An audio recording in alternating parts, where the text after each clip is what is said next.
మీరు ఇంజనీరింగ్ చేశారా? జాబ్స్ కోసం సెర్చ్ చేస్తున్నారా? 3600 మందికి పైగా స్టూడెంట్స్ కి జాబ్స్ వచ్చేలా చేసిన code Gyan 100 days software course లో జాయిన్ అవ్వండి. మీ కెరియర్ ని బిల్డ్ చేసుకోండి. హలో అమ్మా, నమస్కారం. నమస్తే కీర్తి. ఇప్పుడు మనం చూస్తాము కొన్నిసార్లు ఏమైనా ప్రపోజల్స్ చెప్పినప్పుడు అంటే అది ఆడవాళ్ళు కావచ్చు, మగవాళ్ళు కావచ్చు. మగవాళ్ళు ముఖ్యంగా ఏంటంటే ఆడవాళ్ళు అంటే కొంచెం వేరే పెళ్లి చేయగానే ఆ భర్తతో అట్లా ఎంగేజ్ అయిపోతున్నారు ప్రేమ అని తర్వాత కూడా. అవును, మగవాళ్ళు ఏంటంటే ఇది తీసుకోలేకపోతారు ఒక్కొక్కసారి. రిజెక్ట్ చేసినప్పుడు ఒకసారి లవ్ రిలేషన్షిప్ లో ఉండి వేరే సంబంధం కుదిర్చినప్పుడు ఆ అమ్మాయి వెళ్ళిపోయినప్పుడు, లేదంటే ఒకసారి ఏదైనా వాళ్ళు ప్రపోజల్ పెట్టినా కానీ రిజెక్ట్ చేసినప్పుడు వాళ్ళు చాలా హార్ట్ కి తీసేసుకుంటారు. కొంతమంది ఎలా అంటే మానసికంగా డిప్రెషన్ లోకి వెళ్ళిపోవడము, కెరియర్ పట్టించుకోకపోవడము, వాళ్ళ చుట్టుపక్కల ఏమున్నా అవి పట్టించుకోకుండా కొన్నిసార్లు ఏంటంటే డిప్రెషన్ లోకి వెళ్ళిపోయి సూసైడల్ అటెంప్ట్స్ చేసి సూసైడ్ చేసుకున్న వాళ్ళు కూడా ఉన్నారు. సో అలా కాకుండా అండ్ కొంతమంది ఇంకా ఆపోజిట్ రెబెల్ అవుతారు, అంటే ఆమెను ఏదో హర్ట్ చేయడము అలాంటివి కూడా ఉంటాయి. సో అలా కాకుండా ఒక రిజెక్షన్ వచ్చినప్పుడు ఆ మగాడు అసలు ఏం చెయ్యాలి అంటే అది తీసుకొని దాన్ని తట్టుకొని ముందుకెళ్లే విధంగా ఆయన ఎలా మైండ్ సెట్ ప్రిపేర్ చేసుకోవాలి? ఇప్పుడు మనం చూస్తుంటాము జనరల్ గా, ఎవరైనా ఒక అమ్మాయికి ప్రపోజ్ చేశారనుకో, వాళ్ళిద్దరు ఇష్టపడ్డారు, లేదా ఆ అమ్మాయి వాడిని కాదండి, అమ్మాయి ఇష్టపడలా, వెంటనే మాకు మీటింగ్ కి రావడం మానేస్తాడు ఆయన. అంటే అది దాన్ని తట్టుకోలేకపోతున్నాడు అనమాట. ఆయన ఈగో హర్ట్ అయింది. నువ్వు నాకు వద్దు అనేటప్పటికీ నన్ను ఎందుకు వద్దంది అని అనుకుంటాడు తప్ప నేను నచ్చలేదేమో అని అనుకోడు. నాకేం తక్కువ, నన్ను ఎందుకు వద్దంది అంటే, మగవాడ ఆడదాన్ని వద్దు అనొచ్చు కానీ ఆడది మగవాడిని వద్దంటే మాకు మానేసిన వాళ్ళు కోకొల్లలు. ఎందుకయ్యా ఆవిడ కాకపోతే ఇంకా బోల్డ్ మంది ఉన్నారు, నెక్స్ట్ మీటింగ్ కి రావచ్చు కదా నువ్వు అంటే, లేదు మేడం నేను రాను, ఆమె నన్ను వద్దంది అంటాడండి. ఆమె వద్దంటే జీవితం అంతా అయిపోయిందా? ఎంతో మంది ఉన్నారు. అంటే అది ఆ రిజెక్షన్ అనేది వీళ్ళు యాక్సెప్ట్ చేయలేకపోతున్నారు. ఆమె నన్ను వద్దంది అన్నప్పుడు ఈయన ఈగో హర్ట్ అవుతుంది. ఈయన ఈగో హర్ట్ అవుతుందే తప్ప ఆమె వద్దంటే ఆమె వ్యక్తిగత కారణాలు ఆమెకు ఉంటాయి. కారణం ఏదైనా కానీ ఆమె వద్దంటే నేను ఇంకొకళ్ళు ఎందుకు చేసుకోకూడదు అని అనకుండా రావడం కూడా మానేస్తున్నారు. అంటే ఏంటంటే మెయిన్ అది ఆ ఫెయిల్యూర్ని వాళ్ళు తట్టుకోలేకపోతున్నారు. ముఖ్యంగా ఆడదే నన్ను వద్దందా అన్న ఫీలింగ్ చాలా ఎక్కువ.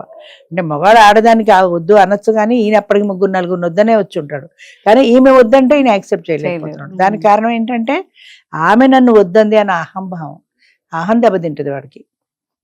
ఆమె కారణాలు ఆమెకు ఉంటాయి ఆయన అనుకోరు. ఆమె కూడా నన్ను వద్దంది, ఆమె ఎవరు వద్దనడానికి అనే అనుకుంటారు తప్ప ఇది ఎవరి కారణాలు వాళ్ళకు ఉంటాయి అనుకోరు.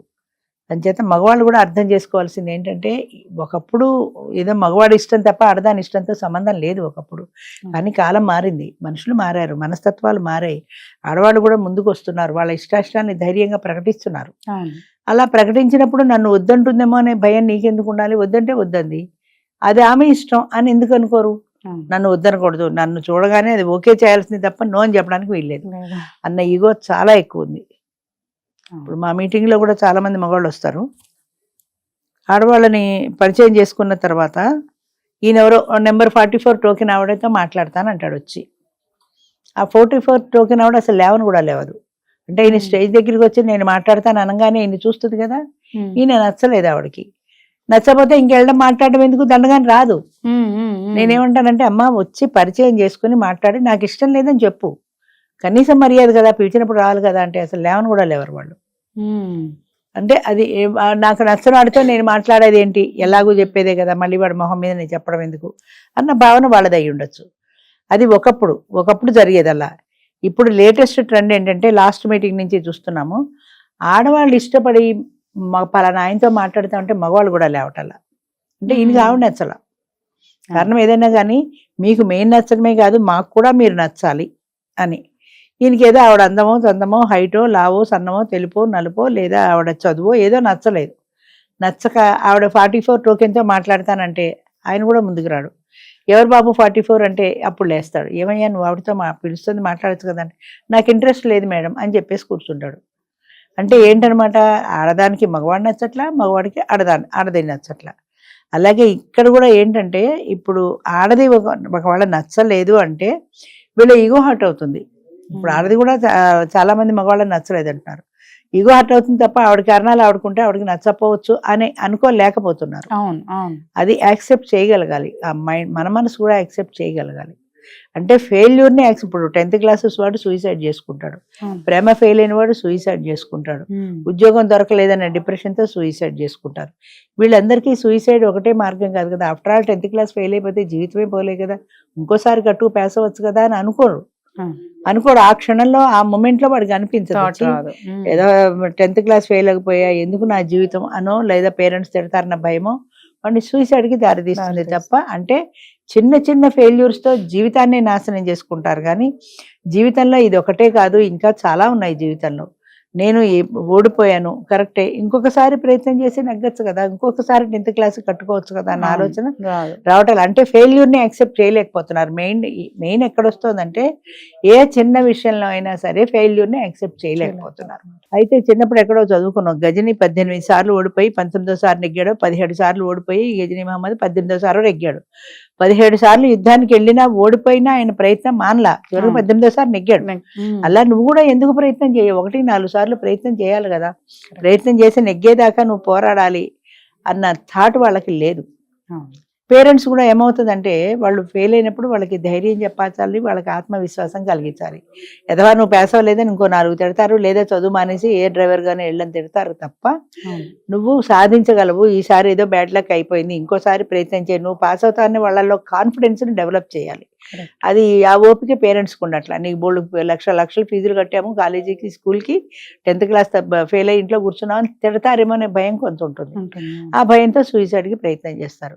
మెయిన్లీ ఏంటంటే వీళ్ళలో వాళ్ళ కాన్ఫిడెన్స్ లోపించడం, చిన్న చిన్న ఓటమిలను కూడా భరించలేకపోవటం. అది సైకాలజిస్టులు కూడా చెప్తుంటారు, చిన్న చిన్న ఓటమిని భరించలేకపోవడం.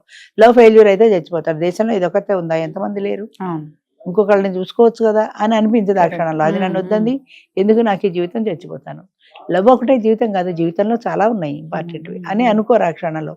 10th క్లాస్ ఫెయిల్ అవడం ఒకటే కాదు, జీవితంలో నేను సాధించవలసిన ఎన్నో ఉన్నాయి అని ఆ క్షణంలో అనిపించదు. అంచేత ఓటమిని అంగీకరించలేకపోవడం అనేది ప్రధానమైన కారణం వీటిల్లో.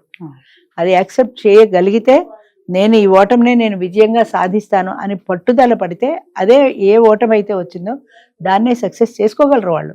కానీ అంత కాన్ఫిడెన్స్ మనిషికి లేకపోవటం అన్నది ఫెయిల్యూర్కి ప్రధానమైన కారణం. దాన్ని యాక్సెప్ట్ చేయగలగాలి, పట్టుదలతో అదే పరీక్ష లాంటివి అయితే సాధించగలగాలి. అమ్మాయి విషయంలో ప్రేమ ఫెయిల్ అయింది అనుకో, ఈ ప్రేమ ఒకటే కాదు కదా జీవితంలో, అమ్మ ప్రేమ ఉంది, చెల్లి ప్రేమ ఉంది, స్నేహితుల ప్రేమ ఉంది, బాధ్యతలు ఉన్నాయి. ఇన్ని ప్రేమల్ని ఆఫ్టర్ ఆల్ ఒక్క ప్రేమ కోసమని నేను ఎందుకు త్యాగం చేయాలి అనుకోరు, ఊరే వేసుకుంటారు అంతే. ఒక దాన్ని నా చావుకి ఇదే కారణం అనేదో రాసేస్తారు, చచ్చిపోతారు అంతే. కానీ నిన్ను కని పెంచి 20 ఏళ్ళు కని పెంచిన తల్లిదండ్రులు వాళ్ళకి ఎంత బాధాకరం అది. ఆఫ్టర్ ఆల్ ఎదవ ప్రేమ కోసం చచ్చిపోయావు నువ్వు అని ఒక్కసారి వెనక్కి తిరిగి ఆలోచించుకోరు కదా. ఆవేశం ఆలోచనని రానివ్వదు. అంచేత ఇలాంటి నష్టాలు అనేవి వాళ్ళకి సెల్ఫ్ కాన్ఫిడెన్స్ ఉండాలి. ఒకవేళ ఓడిపోతే జీవితం అయిపోలే, మళ్ళీ ఇంకొకసారి సాధిద్దాం అని అనుకోగలగాలి. కానీ ఈ ఓటమే జీవితము, ఇదే శాశ్వతము అని అనుకుంటే ఎప్పటికైనా అలాగే నష్టపోతారు. రిజెక్ట్ చేసినా కానీ మీరు అన్నట్టు కాన్ఫిడెంట్ తో అంటే నేను బతికి చూపించాలి అది వాళ్ళకి అంతే. అది ఏ విషయంలో అయితే ఫెయిల్ అయ్యావో ఆ విషయంలో నువ్వు బ్రతికి చూపించు, నువ్వు సాధించి చూపించు. ఇప్పుడు అమ్మాయి కాదండి, దానికంటే అందమైన వాళ్ళని దానికంటే ఉన్న వాళ్ళని నేను చేసుకుని చూపిస్తా అని ఎందుకు ఛాలెంజ్ చేసుకోవు నిన్ను నువ్వు? నువ్వు కాదంటే నా జీవితం అయిపోలేదు అని ఎందుకు ఛాలెంజ్ చేసుకోవద్దు? ఏదో సినిమాలో చూపిస్తాడు, వాడు కాదంటే అది ఇంకోటిని పెళ్లి చేసుకుంటుంది, ఆ తర్వాత వీడి జీవితం అంతా స్పాయిల్ అయిపోతుంది. అప్పుడు అది తారస్థాయిలో ఉంది, వీడు ఫెయిల్ అయిపోయాడు. అప్పుడు అనిపించింది అయ్యో అమ్మాయిని పెళ్లి చేసుకుంటే బాగుంటుంది కదా అని అప్పుడు అనిపించింది వాడికి. కానీ ఆల్రెడీ దాన్ని పెళ్లి అయిపోయింది, మంచి స్థాయిలోకి వెళ్ళిపోయింది. అంచేత కాన్ఫిడెన్స్ అనేది ఉండాలి జీవితంలో. ఎప్పుడు కూడా వాళ్ళ కాన్ఫిడెన్స్ని వాళ్ళు కోల్పోకూడదు. ఆత్మవిశ్వాసం ఉండాలి, ధైర్యం ఉండాలి. ఒకరు చెప్పిన మాటకి మనం ఈల్డ్ అయిపోకూడదు. వాళ్ళు బాగాలేదంటే బాగాలేదు, బాగుందంటే బాగుంది అని ఒకళ్ళ మీద డిపెండ్ కాకూడదు. మన ఆలోచన మనకు ఉండాలి. మనం నిలబడాలి అంటే నిలబడాలి, అంతేగాని ఎవరో ఏదో అన్నారు అని మనం కుంగిపోకూడదు. అలా కుంగిపోతే ఇంకా దిగజారుడు ధనమే అవుతుంది అది. Thank you. ఓకే.